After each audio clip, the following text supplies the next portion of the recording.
প্রাকৃতিক দুর্যোগে জর্জরিত এশিয়ার বেশ কয়েকটি দেশ। টানা বৃষ্টি, বন্যা আর ভূমিধসে মৃত্যুর মিছিল থাইল্যান্ড, ইন্দোনেশিয়া ও শ্রীলঙ্কায়। চলতি মৌসুমে বন্যায় বিপর্যস্ত পর্যটন ভূমি থাইল্যান্ড। দেশটির দক্ষিণাঞ্চলে ৯ প্রদেশের প্রায় ৩০ লাখ মানুষ এবারের বন্যায় ক্ষতিগ্রস্ত হয়েছেন।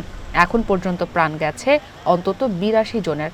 আকাশ থেকে তোলা ছবিতে দেখা যায় থাইল্যান্ডের পঞ্চম বৃহত্তম শহর হাত ইয়াইয়ে মাইলের পর মাইল এলাকা বন্যার পানিতে ডুবে গেছে।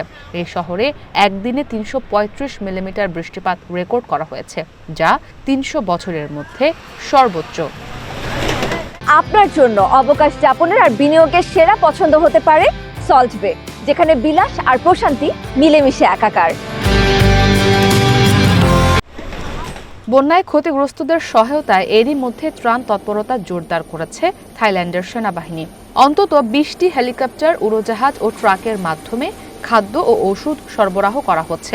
এখনও বিভিন্ন বাড়ির ছাদে আটকে আছেন অনেকে, যদিও টানা এক সপ্তাহের বৃষ্টিতে সৃষ্ট বন্যার পানি ধীরে ধীরে নামতে শুরু করেছে। ফলে জরুরি সেবা চালু সহ যোগাযোগ পুনঃস্থাপন করা সম্ভব হবে বলে আশাবাদী কর্তৃপক্ষ।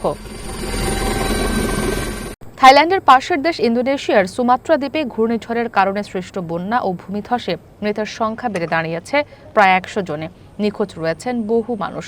উত্তর সুমাত্রার বাসিন্দাদের নিরাপদ আশ্রয়ে সরিয়ে নিচ্ছে উদ্ধারকর্মীরা। সেখানে ত্রাণ সহায়তা পৌঁছে দেয়াই এখন প্রধান কাজ বলে জানান স্থানীয় পুলিশের মুখপাত্র।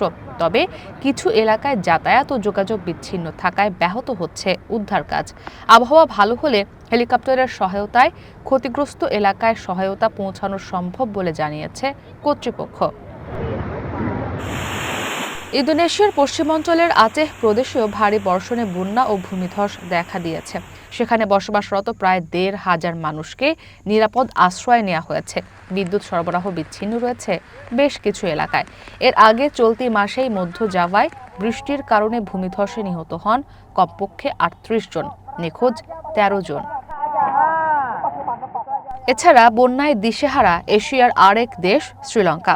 টানা ভারী বৃষ্টিপাতে হওয়া বন্যা ও ভূমিধসে এখন পর্যন্ত প্রাণহানি ৫৬ জনের। ক্ষতিগ্রস্ত হয়েছে অসংখ্য ঘরবাড়ি। দেশটির সব সরকারি অফিস ও শিক্ষা প্রতিষ্ঠান বন্ধ ঘোষণা করা হয়েছে। আবহাওয়া পরিস্থিতি খারাপ হওয়ায় শ্রীলঙ্কার কিছু অঞ্চলে যাত্রীবাহী ট্রেন চলাচল বন্ধ সহ বেশ কিছু গুরুত্বপূর্ণ সড়ক বন্ধ রাখা হয়েছে।